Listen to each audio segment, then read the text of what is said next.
Erblin Osmani do të nënshkruaj kontratën e parë si profesionist me Bayern Munich. Kozgjatja e saj pritet të jetë 3 vjeçare, ndërsa për Osmanin është moment historik. 17 vjeçari që luan me moshat e Gjermanisë ka debutuar tek ekipi i parë i Bayernit. Pas firmës me bavarezët, do të vazhdojë të stërvitet rregullisht në urdhrat e trajnerit kompani. Po ashtu do të jap kontributin e tij tek ekipi U19. Erblin Osmani pritet të nënshkruaj shumë shpejt kontratën e tij të parë si profesionist me Bayern Munich. Negociatat janë në fazë shumë të avancuar dhe marrëveshja është pranë finalizimit. Kontrata parashikohet të jetë e vlefshme deri në vitin 2029. Mesfushori defensiv 17 vjeçar do të luajë kryesisht me ekipin U19 gjatë sezonit të ri, por gjithashtu do të stërvitet rregullisht me ekipin e parë, shkruan Keri Hau në Gjermani, por Sky Sport Germany. Kujtojmë se Osmani deri tani është pritur vetëm nga Federata e Futbollit të Kosovës. Mundësia për të luajtur me kombëtaren shqiptare ekziston. Mirlin Daku ishte një nga protagonistët e stërvitjes së hapur që Rubin Kazan zhvilloi për tifozët me sulmuesi shqiptar që të ruajë vëmendjen si në fush, ashtu edhe pas përfundimit të seancës. Daku ishte në humor gjatë stërvitjes duke bërë shaka e duke krijuar një atmosferë pozitive. Një nga momentet më të veçanta u regjistruar në fund të aktivitetit kur një djalë i vogël, pasi takoi sulmuesin e kombëtarit shqiptare, telefonoi nënën e tij dhe tha me entuziazëm: "Mami, e pe Dakun, është shumë i madh." Duke ju referuar fizikut të 27 vjeçarit, stërvitja e hapur konfirmoi edhe një herë popularitetin që Daku gëzonte tifozët e Rubin Kazanit në prag të sezonit të ri. Sa i përket aspektit sportiv, Daku është një emër i nxehtë në futbollin rus, duke qenë se shpeshherë ka qenë në qendër të merkatos dhe shkërkuar si nga Zeniti, ashtu edhe nga klube të tjera, përfshirë dhe Lokomotivën e Moskës apo edhe klube të tjera nga Gjermania. Ylber Ramadani ka dhënë lëmë të mirë në klubit të Lecces në Serie A dhe është transferuar në Turqi në radhët e klubit të Çorum, i sapo ngjitur në elitën e këtij vendi. Për shumë kënd ky duke si një hap teoretikut jo dhe aq i rëndësishëm për mesfushorin pasi lindte një kampionat elitar ku kishte një rol protagonisti për të zgjedhur një klub jo të dorës së parë në kampionatin turk, por për Ramadanin kjo është një mundësi e artë për të siguruar fitime maramëndse në krahasim me çfarë ka siguruar deri tani gjatë karrierës së tij. Mediat italiane kanë zbuluar se Ramadani do të profitojë një rrogë neto për 1.5 milion eurosh në vit te klubi Çorum, me të cilin ka nënshkruar për 2 vite me opsion në rinovimin edhe për një të tretë. Kjo është një arritje ndjeshme thuajse dyfishi në krahasim me çfarë përfitonte te Lecce dhe shpjegohet se ka qenë arsyeja kryesore pse Ramadani insistoi te klubi që ta linte të largohej, edhe pse kishte një tjetër vit kontratë me të.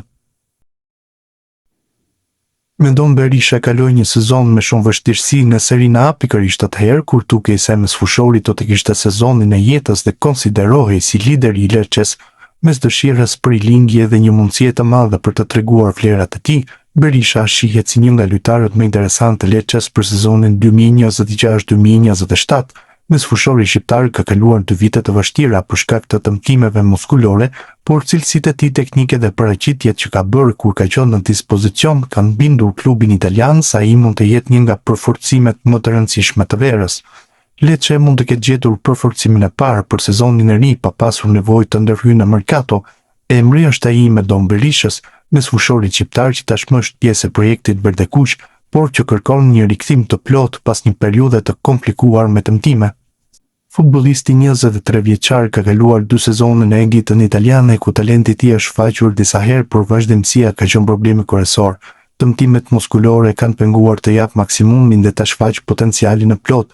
Megjithatë, kur ka qenë në gjendje optimale, Berisha ka treguar se është një nga lojtarët me më shumë teknik dhe kreativitet në organikën e Lecces. Sezoni i fundit dukej se do të ishte ai i shpërfimit për shqiptarin. Trajneri Eusebio Di Francesco i kishte besuar një rol të rëndësishëm duke i dhënë çelësat e repartit ofensiv dhe duke përdorur shpesh në pozicionet mes fushës dhe sulmit. Berisha e nisi kampionatin me shumë besim duke qenë protagonist me gole dhe asist, por një dëmtim në ndeshjen Lecce-Pisa në dhjetor 2025 ndryshoi gjithçka. Në minutën e 11 asaj sfide mesfushori u detyrua të largohej nga fusha për shkak të një problemi në kofsh. Rikuperimi rezultoi më i gjatë se pritej dhe kur rikthimi dukej pranë, një tjetër dëmtim në muskulin femoral e mbylli përfundimisht sezonin e tij. Pavarësisht kësaj, statistikat e tij tregojnë ndikimin që kishte pasur në pak kohë.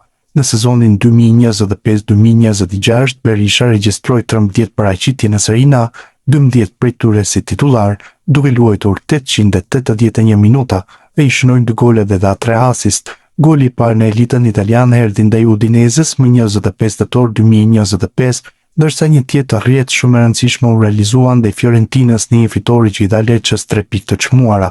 Gjithashtu ai ishte protagonist të ndeshjes ndaj Bolonjës, ku dhuroi asistin për golin e barazimit në fund të takimit, ndërsa ndaj Torinos dha 2 pasime vendimtare për golat e Koulibaly dhe Banda.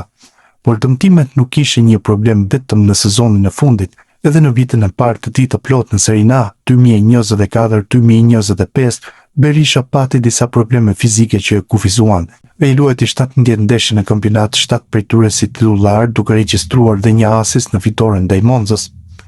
Debutimi i tij në Serie A kishte ardhur më 25 shkurt 2024 në ndeshjen Lecce-Inter, kur trajneri Roberto Taverse aktivizoi në minutat e fundit.